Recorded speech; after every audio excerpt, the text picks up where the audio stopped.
Hi dear friend, आप सभी देख रहे हैं स्ट्रेंथ ऑफ मटेरियल और स्ट्रेंथ ऑफ मटेरियल का ये लेक्चर नंबर 27 है, जिसमें आज हम बात करने वाले हैं stress in composite bar due to temperature change. अब देखो, टेम्परेचर चेंज जो मैं बात कर रहा हूं वो दो हो सकते हैं, या तो इंक्रीजिंग हो सकता है या तो डिक्रीज हो सकता है। टेम्परेचर इंक्रीज होने से हो सकता है या तो डिक्रीज हो सकता है। तो आपको तो पहले ही मैंने बताया है, आपको नोट करके अगर मैं पॉइंट बता दूं, ठीक है, नोट करके पॉइंट बताऊं तो आपको पता ही है कि कंपोजिट बार होता क्या है। ठीक है, कंपोजिट बार आपको पता ही है। ठीक है, कंपोजिट बार किसको बोलते हैं? कंपोजिट बार अगर मैं बोलूं तो टू और मोर बार्स जब मिलके, ठीक है, इस तरीके से बिहेव करते हैं, एक सिंगल यूनिट की तरह बिहेव करते हैं, तो उसी को कंपोजिट बार बोलते हैं। ठीक है, it is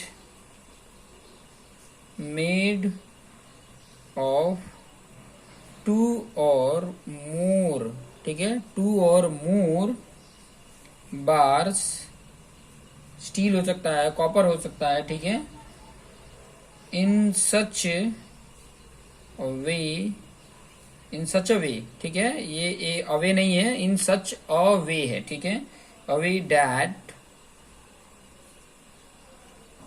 it behaves as a single unit, single unit की तरह बिहेव करे, ठीक है, तो उसको कंपोजिट बार बोलते हैं। जैसे कि अगर मैं बताऊं कि मान लो कि ये कोई एक बार है, ठीक है, उसी के साथ एक और बार अटैच कर दिया गया, यहाँ पे वेल्डिंग कर दिया गया, यहाँ पे क्या कर दिया गया? वेल्डिंग कर दिया गया,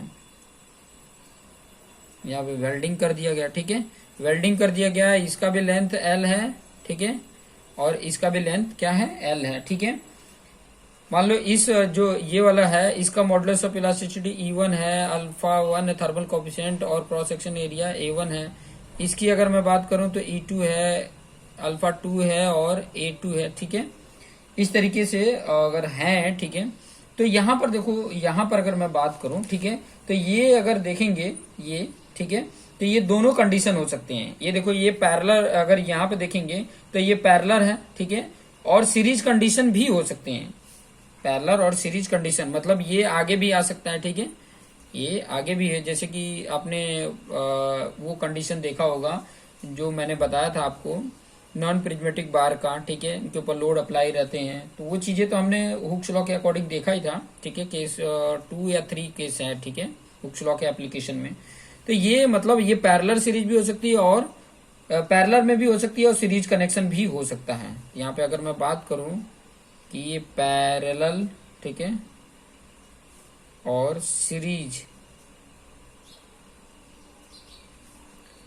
कनेक्शन भी हो सकता है, ठीक है। मैं यहाँ पे पैरेलल कनेक्शन को लेके मैं यहाँ पर आपको बता रहा हूँ ताकि आपको आइडिया मिल जाए, ठीक है।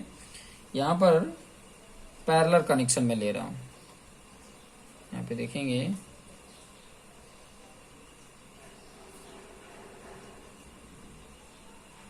पैरेलल कनेक्शन को मैं लेकर चल रहा हूँ, ठीक है। अब पैरेलल कनेक्शन में मैं बोलूँ तो इसका एक सब केस, दो सब केस होंगे, ठीक है, सब केस बोल सकता हूँ, सब केस, ठीक है, 1। और सब केस 1 क्या बोल रहा है, ठीक है, ए पॉइंट जो मैंने लिया है सब केस 1, वो क्या बोल रहा है कि स्ट्रेस जो है, ध्यान से समझना, टेम्परेचर यहाँ पे इंक्रीज, स्ट्रेस जो डेवलप हो रहा है, स्ट्रेस जो आ रहा है कंपोजिट बार में, वो due to temperature rise, temperature बढ़ने की वजह से उसके अंदर जो स्ट्रेस आ रहा है वो बताना है, ठीक है। स्ट्रेस इन, इससे रिलेटेड क्वेश्चन पूछा है आपके एग्जाम में, अगर देखोगे, ठीक है, composite bar due to temperature rise, मतलब बढ़ गया, ठीक है, टेम्परेचर क्या हुआ? राइज कर गया, ठीक है। अब यहाँ पर मैं कंडीशन आपको प्रॉपर तरीके से समझा देता हूँ कि ताकि आपको आइडिया मिल जाए। मैं पैरेलल कनेक्शन लेके चल रहा हूँ, यहाँ पे फिगर में रेड पेन से बता देता हूँ कि ताकि आपको, यहाँ पर देखो, ये दो बार मैंने, ये देखो, ये दूसरे से यहाँ पे वेल्डेड कनेक्शन है, ठीक है, यहाँ पे क्या है? वेल्डेड कनेक्शन है। कनेक्शन क्या है? ये वेल्डेड कनेक्शन है, ठीक है, ये वेल्डेड कनेक्शन है। इनका अगर इसकी अगर मैं बात करूं, इस बार की बात करूं, तो इसका मान लो मॉडुलस ऑफ इलास्टिसिटी E1 है, thermal coefficient of thermal expansion alpha 1 है, ठीक है, लेंथ L1 है, ठीक है, क्रॉस सेक्शन एरिया A1 है। वहीं अगर इस बार की अगर मैं बात करूं तो इसका मॉडुलस ऑफ इलास्टिसिटी E2 है, thermal coefficient of thermal expansion alpha 2 है, लेंथ L ही जितना होगा, दोनों का लेंथ सेम ही है, ठीक है, क्रॉस सेक्शन एरिया A2 है, ठीक है। इस तरीके का कंडीशन है। अब यहाँ पे ये कंडीशन में देखोगे, ध्यान से समझना कि मैं एक केस ले लेता हूँ, ठीक है, इसी में कि इसका जो अल्फा 1 है वो ग्रेटर है अल्फा 2 से, जो कोएफिशिएंट ऑफ थर्मल एक्सपांशन है अल्फा 1 का ज्यादा है, ठीक है, वो केस लेके चल रहा हूँ। वो अल्फा 2 भी आप बड़ा ले सकते हो, उसमें कोई प्रॉब्लम नहीं है, आप अल्फा 2 बड़ा लेके करो चाहे अल्फा 1 बड़ा लेके, मैं यहाँ पे अल्फा 1 को लेकर चलता हूँ, ठीक है। यहाँ पे लिख देता हूँ इफ, ठीक है, if alpha 1 is greater than alpha 2, ठीक है, अगर ऐसी कंडीशन है तो आपको पता है कि जब अगर अल्फा 1 अगर ज्यादा है तो ये क्या करेगा, ये ज्यादा एक्सपांड कर जाएगा, ये क्या हो जाएगा, ज्यादा एक्सपांड कर जाएगा कंपेयर टू इसके, ठीक है, और ये इतना ही तक एक्सपांड कर पाएगा। लेकिन ये वेल्डिंग होने की वजह से, ध्यान से समझ रहे हैं, ये वेल्डिंग होने की वजह से कहीं यहां तक ही इलोंगेट होता है, यहां तक ही इलोंगेट होता है। तो यहां तक इलोंगेट होता है तो ये वेल्डेड होने की वजह से यहां पर एक कंप्रेशन आ जाता है, मान लो R1 जितना, ठीक है, R1 जितना कंप्रेशन आ जाता है, और इसमें क्या हो जाता है, एक इलोंगेशन आ जाता है। अब ये बढ़ रहा है तो ये इसको खींचने का प्रयास करेगा, और ये इसकी एक्सपांशन कम है तो ये इसको ये इस तरफ खींचने का प्रयास करेगा, ये वाला इसको इस तरफ खींचने का प्रयास करेगा। तो इसमें इस तरीके का आपको देखने को मिल जाएगा, ठीक है, R2। और यहां पर देखो, यहां पर अगर मान लो कि ये सपोर्ट फिक्स है, ठीक है, तो ये स्टैटिक इक्विलिब्रियम कंडीशन में आप देखोगे, स्टैटिक इक्विलिब्रियम कंडीशन में तो R1 इक्वल टू R2 होगा, स्टैटिक इक्विलिब्रियम में कि R1 इक्वल टू क्या होगा, R2 होगा, ठीक है। तो यहां पर ये इस तरफ इसको, यहां से इसको इस तरफ क्या करेगा, जब मैं डेल्टा टी जितना इंक्रीज करता हूं तो ये इतना ज्यादा इंक्रीज कर जाएगा, ये कम होगा, लेकिन ये जो वेल्डेड कनेक्शन होने के कारण कहीं यहीं तक, मतलब ये इलोंगेट होता है, ठीक है, यहीं तक इलोंगेट होता है, ठीक है। तो अभी यहां पर ध्यान देंगे कि ये वेल्डेड होने की वजह से अभी ये जो है, ये वाला जो बार है ये इसको अपनी तरफ खींचेगा, ये वाला बार ये अपनी तरफ खींचेगा, और कहीं यहीं तक होते हैं तो यहां पर कंप्रेशन आ जाएगा, यहां पर क्या आ जाता है, टेंशन आ जाता है, ठीक है। यहाँ पे अगर इंक्रीज जो टेम्परेचर करते हैं तो ये चीजें आपको समझ में आ जा रही हैं, ठीक है, पॉइंट समझ में आ रहा होगा और आइडिया भी मिल जा रहा होगा, ठीक है। और इसको मैंने R0 की तरह ले लिया, ठीक है। अब यहाँ पर अगर मैं पॉइंट को समझाऊं, ठीक है, इसका जो थर्मल एक्सपांशन है, मान लो अगर इसकी बात करूं तो इसका थर्मल एक्सपांशन क्या आएगा, मैं रेड पेन से लिख देता हूं, इसका अगर थर्मल एक्सपांशन देखोगे तो क्या आएगा, L अल्फा 1 डेल्टा टी, यही आएगा, L अल्फा 1 डेल्टा टी, ठीक है। और यहां पे देखोगे तो ये x जितना, x1 जितना ये क्या हो रहा है, एक्सपांड होगा, और यहाँ पे ये x2 जितना क्या होगा, एक्सटेंशन होगा, ठीक है।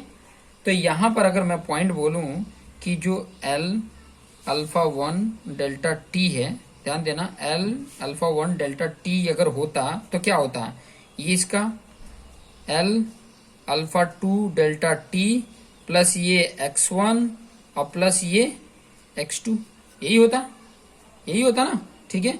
मान लो ये इक्वेशन 1, ठीक है।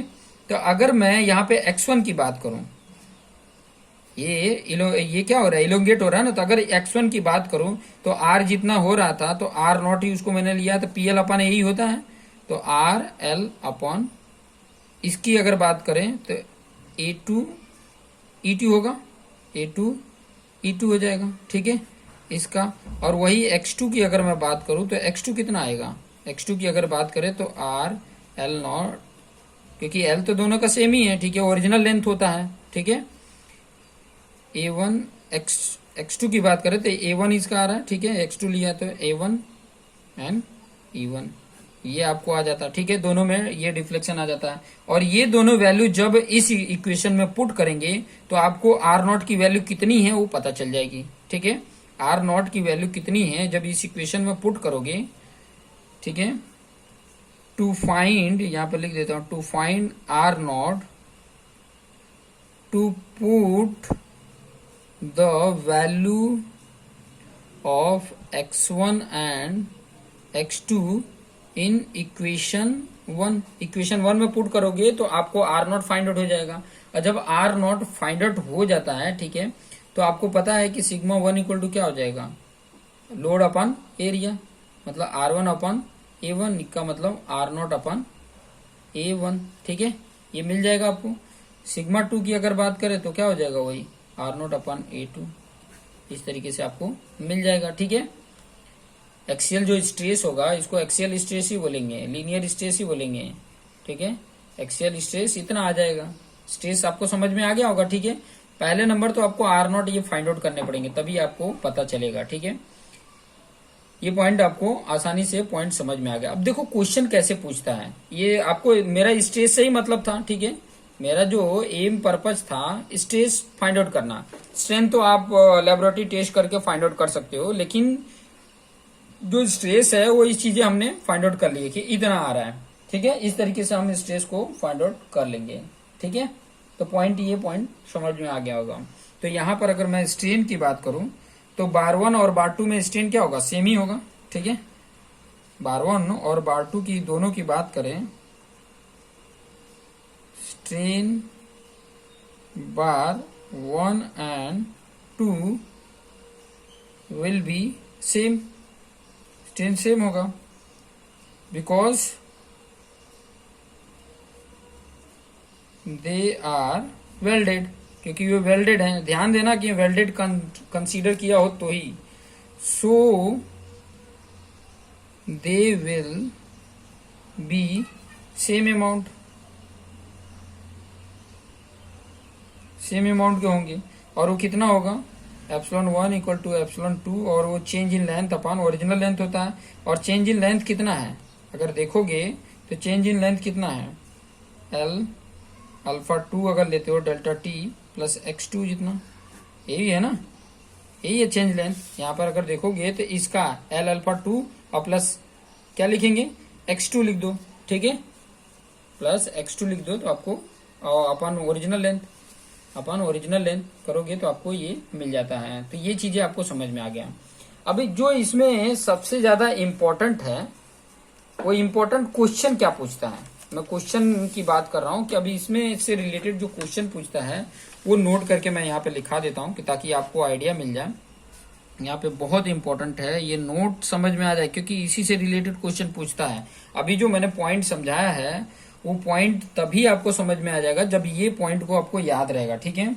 मैंने यहाँ क्या बताया कि alpha 1 is greater than alpha 2, सो बार 1, ध्यान देना, बार 1 will be in compression and bar 2 will be in tension, ठीक है। ध्यान रहे कि इसमें जो सपोर्ट है यहाँ पर जो उसके दूसरा एंड है उस पर कोई सपोर्ट नहीं है, ठीक है, ये पॉइंट ध्यान में रखना, ठीक है। कैंटिलीवर बीम का अगर एग्जांपल लेता है तो उसमें ये चीजें देख सकते हो, लेकिन कंपोजिट ये बार होना चाहिए। तो अगर ऐसे कंडीशन हो रहा है, देखिए पहला वाला देखिए अल्फा 1 जिसका ज्यादा है उसमें क्या आ रहा है, कंप्रेशन आ रहा है, ठीक है, क्योंकि वो ऑलरेडी बढ़ जाता है और बढ़ जाने की वजह से उसको कम करना पड़ेगा, तो इसलिए उसमें अंदर कंप्रेशन आता है। और जो अल्फा 2 जो ये कम है, thermal expansion, coefficient of thermal expansion कम है, उसमें टेंशन आ जाता है, ठीक है। तो ये पॉइंट बहुत इंपॉर्टेंट है, इससे रिलेटेड क्वेश्चन पूछे जाते हैं। मैं क्वेश्चन भी आपको बता दूंगा, ठीक है, ताकि आपको आइडिया मिल जाए। और ये रीजन किसके लिए मैंने बताया कि टेम्परेचर जब होता है, टेम्परेचर जो है वो इंक्रीज करता है तो उसके बेस पे है, ध्यान देना, टेम्परेचर जब इंक्रीज करता है तो उसके बेस पर है, ठीक है। और इससे रिलेटेड क्वेश्चन कई बार पूछा है, तो ये पॉइंट ईएससी में अगर आप देखोगे तो कई बार ये क्वेश्चन पूछा है, तो इन पॉइंटों को भी ध्यान में रखेंगे। अब सब केस अगर मैं बी की बात करूं तो सब केस बी में क्या है, stress in compound bar due to temperature fall, मतलब कम हो जाता है, ठीक है। अगर कम हो जाता है, ध्यान देना, इंपॉर्टेंट पॉइंट है, बहुत आपके हेल्प करेगा, क्योंकि इन्हीं दोनों को लेकर और कंफ्यूजिंग क्वेश्चन पूछता है जो आपको कंफ्यूज कर देगा। और ये पॉइंटों को अगर अच्छे से आप समझ जाते हैं तो आप कंफ्यूज नहीं होंगे। तो यहां पर जैसे अगर मैं बात करूं, यहां पर ये मैंने बार ले लिया, ठीक है, ये कोई बार है, ठीक है, जिसकी साइज एल है, ठीक है, और दूसरा बार ये है, इसकी साइज एल है, और यहाँ पे क्या कर दिया गया, वेल्डेड कर दिया गया है। यहाँ पे क्या कर दिया गया, वेल्डेड कर दिया गया है। और इसका मैंने आपको बता ही दिया है कि ये मान लो ये E1 है, इसका अल्फा 1 है, डेल्टा टी जितना इंक्रीज किया जाता है, यहाँ पे लिख दूंगा डेल्टा टी जितना डिक्रीज किया जाता है, डेल्टा टी जितना क्या किया जाता है, यहाँ पे डिक्रीज किया जाता है। अब डिक्रीज करने की वजह से ध्यान से समझना कि ये वाला जो ये पहला वाला बार है, ये पहला वाला बार इतना आ जाता है, इतना कम हो जाता है, इतना क्या हो जा रहा है, इतना लेवल तक ये कम हो जा रहा है, ठीक है। और इसकी थर्मल एक्सपांशन कम है, यहाँ पर वही केस लेकर रहना कि alpha 1 is greater than alpha 2। Thermal expansion alpha 1 मतलब पहले बार का थर्मल एक्सपांशन ज्यादा है कंपेयर टू दूसरे बार का, ठीक है। तो ये वाला इतना ज्यादा मतलब कॉन्ट्रैक्शन हो जाता है इसकी में इतना, और इसमें इतना ही होता है कॉन्ट्रैक्शन, इसमें इतना ही कॉन्ट्रैक्शन होता है, ठीक है। लेकिन ये वेल्डेड कनेक्शन होने के कारण, ध्यान से समझना, ये वेल्डेड कनेक्शन होने के कारण ये कहीं यहां तक ही कॉन्ट्रैक्ट हो पाते हैं, कॉन्ट्रैक्शन इसका यहीं तक हो पाता है, ध्यान से समझना, उसका कॉन्ट्रैक्शन कहां पे, यहीं तक हो पाता है। तो ये वाला जो बार है वो इसमें क्या होगा, टेंसाइल जोन अपने होगा कि ये इस तरफ, ये वाला बार की वजह से ये इस तरफ खींचेगा, ठीक है, कि इसको यहां तक पहुंचा दे। और इस बार में अगर आप देखोगे तो इसको और यहां पर क्या करेगा, यहां पर कंप्रेशन अप्लाई करेगा कि ये इस तरफ आ जाए, ठीक है। ये R0 है, ये R0, ठीक है, ये दोनों इसलिए स्टैटिक इक्विलिब्रियम कंडीशन अप्लाई करेंगे तो ये दोनों क्या हो जाएंगे, इक्वल हो जाएंगे, ठीक है। दोनों क्या होने चाहिए, दोनों इक्वल इसलिए है क्योंकि दोनों का एडिशन क्या होना चाहिए, 0 आना चाहिए, क्योंकि स्टैटिक इक्विलिब्रियम है। अगर 0 नहीं है तब तो ये कोई मूव करता हुआ दिखेगा, ठीक है। तो ये दोनों R0 है। अभी यहां पर देखोगे कि पहले बार में, पहले वाले के कंपेरिजन, यहाँ पे देखो, यहाँ पे टेंशन प्रोड्यूस हो रहा है और यहाँ पे कंप्रेशन प्रोड्यूस हो रहा है। तो वही सेम कंडीशन है, अगर यहाँ पर पहले वाले के कंपेरिजन में देखोगे तो सेम कंडीशन इसमें भी है, सेम कंडीशन इसमें भी आपको देखने को मिल जाएगी। मान लो इसका ये x1 जितना करना पड़ता और यहाँ पर ये x2 जितना करना पड़ रहा, ठीक है, x2 जितना। और ये आपका इसकी अगर मैं बात करूं तो ये क्या है, L अल्फा 2 डेल्टा टी, यही आता है इसका, इतनी वैल्यू, ठीक है। तो अगर मैं जो कंडीशन लेके चला हूं उस बेसिस पे अगर मैं देखूं, ठीक है, कि L अल्फा 1, ध्यान देना, यहां से लेके यहां तक ये L अल्फा 1 डेल्टा टी है, यहां से यहां तक का, ठीक है, वो किसके बराबर है, ये x1 के प्लस ये x2 के और प्लस ये वाला जो ये बार 2 में थर्मल एक्सपांशन के कारण जो इसमें कॉन्ट्रैक्शन हुआ है वो कितना है, L अल्फा 2 डेल्टा टी, ठीक है, इक्वेशन 1 मान लो, ठीक है। अभी इसमें x1 कितना होगा, R0 है तो R, ठीक है, x1 की अगर बात करते हैं यहाँ पे तो क्या हो जाएगा, R0 L upon A1 E1। और वहीं x2 की बात करेंगे तो क्या होगा, R0 L upon A2 E2। और यही दोनों इक्वेशन को, ये दोनों जो मैंने अभी बताए हैं, इन दोनों को आप इस इक्वेशन में पुट करोगे, ये जो पहला इक्वेशन है उसमें ये इक्वेशन पुट करोगे तो आपको ये R0 की वैल्यू फाइंड आउट हो जाएगी, फाइंड हो जाएगा जब x1 और x2 की वैल्यू इक्वेशन 1 में रखेंगे, ठीक है। इक्वेशन 1 में जब रखेंगे तो आपकी जो वैल्यू है, ठीक है, इक्वेशन 1 में अगर आप रखते हो तो इसकी जो वैल्यू है वो R0 की वैल्यू फाइंड आउट हो जाएगी, ये R0 की वैल्यू क्या हो जाएगी, फाइंड आउट हो जाएगा। जब R0 की वैल्यू फाइंड आउट हो जा रही है, ठीक है, R0 की वैल्यू अगर फाइंड आउट हो जा रही है तो फिर बाद में आप स्ट्रेस फाइंड आउट कर लोगे, और स्ट्रेस क्या हो जाएगा, आपको पता ही है कि R0 अपॉन A1 हो जाएगा, इससे कर सकते हो, या सिग्मा 2 की बात करें तो R0/A2 से हो जाएगा। ठीक है, इस तरीके से आप डिफाइन कर सकते हैं। ठीक है, अब यहाँ पर अगर नोट की अगर मैं बात करूं, ठीक है, और इस स्ट्रेन भी बता देता हूं। स्ट्रेन की अगर बात करें तो यहाँ पर भी स्ट्रेन क्या होगा, सेम ही होगा। ठीक है, strain in both bar in same, क्यों होगा, क्योंकि वो वेल्डेड हैं। ठीक है, अगर बिकॉज लिख देता हूं, because they are welded together. ठीक है, एक दूसरे के साथ क्या है, वेल्डेड हैं। ठीक है, तो इसका क्या आ जाएगा, एप्सिलॉन इक्वल टू चेंज है एक्स जितना। ठीक है, x1 जितना इसमें आया लेंथ, और l आ गया। ठीक है, तो ये आपको इतना आपको देखने को मिल जाएगा। ठीक है, स्ट्रेन इतना आपको मिल जाएगा। अब वहीं अगर मैं दोनों को थोड़ा सा रिवाइज करके आपको इसमें भी स्पेशल नोट आपको बता देता हूं। ठीक है, यहाँ के कंडीशन को आपको समझ में आ गया होगा कि अगर टेम्परेचर फॉल होता है,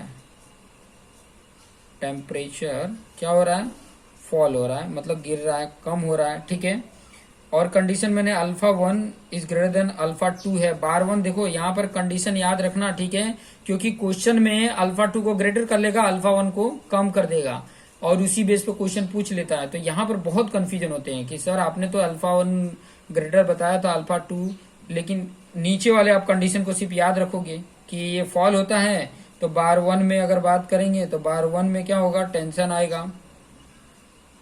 ठीक है, और बार 2 में क्या आएगा, कंप्रेशन आएगा। अगर सिर्फ इसको याद कर लेते हो तो कहीं न कहीं रॉन्ग करके आ जाओगे। सिर्फ अगर इसको याद कर लिए तो कहीं न कहीं रॉन्ग करके आ जाओगे।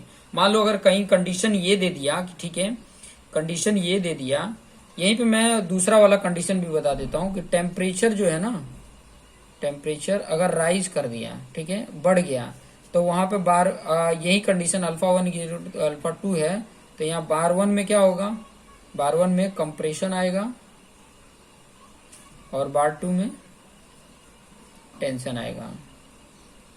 ठीक है, ये कंडीशन याद रखोगे तो बहुत ही हेल्प करेगा। ठीक है, लेकिन ध्यान रखना ये कंडीशन कैसा है कि उसका जो कोई मतलब फिक्स सपोर्ट नहीं है तब के लिए। ठीक है, जब उसके अगर सपोर्ट की बात करें तो कोई फिक्स सपोर्ट नहीं है। इस कारण से जो मैंने पॉइंट बताया कि जो उसका बी पॉइंट है वहां पे कोई फिक्स सपोर्ट नहीं है, तब ये कंडीशन अप्लाई होगा। अगर फिक्स सपोर्ट होगा तब तो सीधा सीधा, अगर मैं बोलूं ना फिक्स सपोर्ट होगा तो सीधा सीधा दोनों में कंप्रेशन ही आएगा।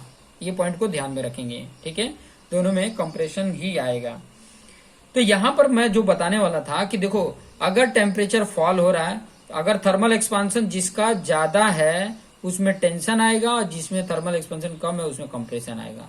और वहीं अगर राइज कर रहा है, ठीक है, राइज कर रहा है तो उसके α1 अगर ज्यादा है तो बार 1 में कंप्रेशन होगा और बार 2 में टेंशन आएगा। ये थोड़ा सा कंसेप्ट को याद रखोगे तो आपको, मुझे ऐसा लगता है कि आपके लिए बहुत ही आसान हो जाएगा। ठीक है, बहुत ही आसान हो जाएगा। तो एक क्वेश्चंस मैं आपको करा देता हूं कि ताकि आपको ना एकदम बेफिक्र आपको आइडिया मिल जाए, क्योंकि क्वेश्चन क्लियर होगा ना तो आपको बहुत ही आइडिया मिलता है। ठीक है, मैं क्वेश्चंस यहाँ पर बता देता हूँ, ठीक है, ताकि आपको आइडिया मिल जाए। यहाँ पे सीधा मैं आपके सामने ये क्वेश्चन ही ला देता हूँ। ठीक है, ये आप 80 नंबर का क्वेश्चन देखिए। ठीक है, ये 80 नंबर का अगर क्वेश्चन देखोगे तो इसमें क्या बोला है, सम स्ट्रक्चरल मेंबर, सॉरी 81 को देखिए। ठीक है, 81 को देखिए, और इसे भी ये 80 वाला भी आपको देख के ही, अगर मेरे पूरे वीडियो को देखे हो तो 80 वाला भी समझ में आ जाएगा कि some structure member subjected to long time sustain load. देखो, सस्टेन लोड के द्वारा जो डिफॉर्म आ रहा है प्रोग्रेसिव विथ टाइम स्पेशली, ठीक है, at elevated temperature, what is such a phenomenal called, तो क्रीप आ जाएगा। ठीक है, सस्टेन लोड है और टाइम डिपेंडेंट है तो क्रीप आ जाता है। यहाँ पे 81 की जो मैं अभी जो बताया उसके बेसिस पे ये क्वेश्चन पूछा है, तो आपको आइडिया मिल जाएगा। क्या क्वेश्चन है देखिए,